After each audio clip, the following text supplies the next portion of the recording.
Jimmy Carter is the 39th President of the United States. He is also a Nobel Peace Prize winner, humanitarian, and a former peanut farmer. Now at age 90, with 12 grandchildren and 10 great-grandchildren, he looks back on an incredible life. Here is President Carter in our Emmy-nominated series, Note to Self. I'm writing to a 12-year-old Jimmy Carter, although I am now 90.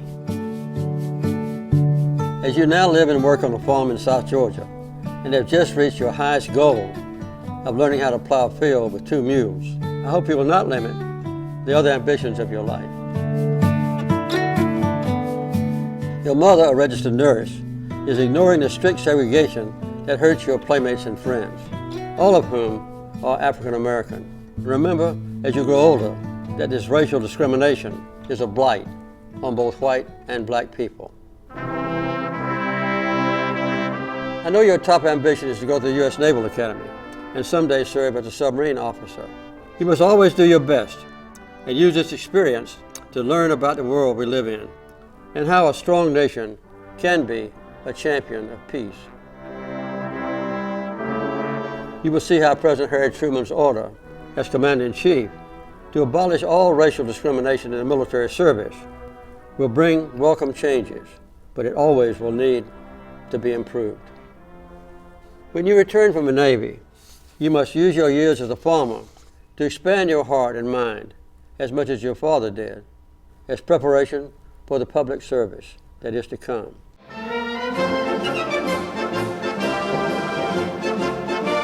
My name is Jimmy Carter, and I'm running for president.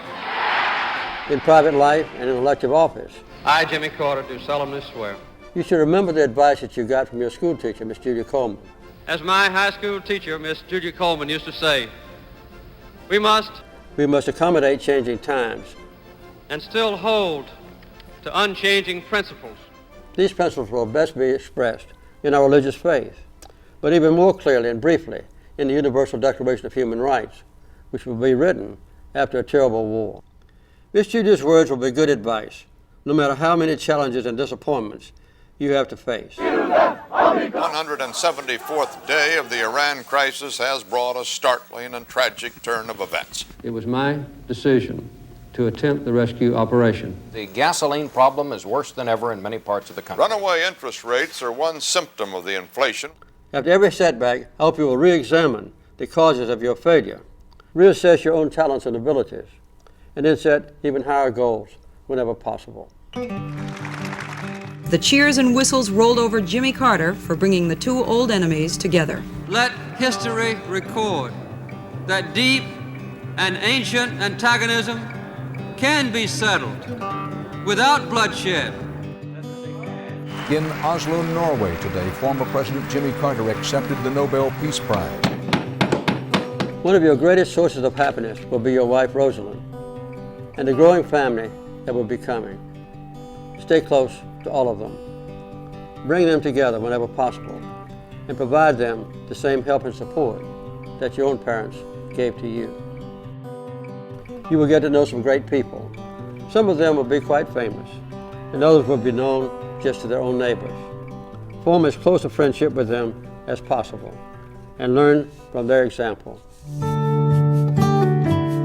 You will face challenges and opportunities throughout your life, but don't worry. So many people who want to help you along the way. President Jimmy Carter just released his memoir, A Full Life, Reflections at 90. The book is published by Simon & Schuster, a division of CBS. He took his own advice. He did not limit the ambitions of his life. It's beautifully said. A beautiful note to self, beautifully produced by Paige Kendig, too. It's nice to see that, to talk back to yourself when you're 12 years old. What would you tell yourself? Interesting reflections.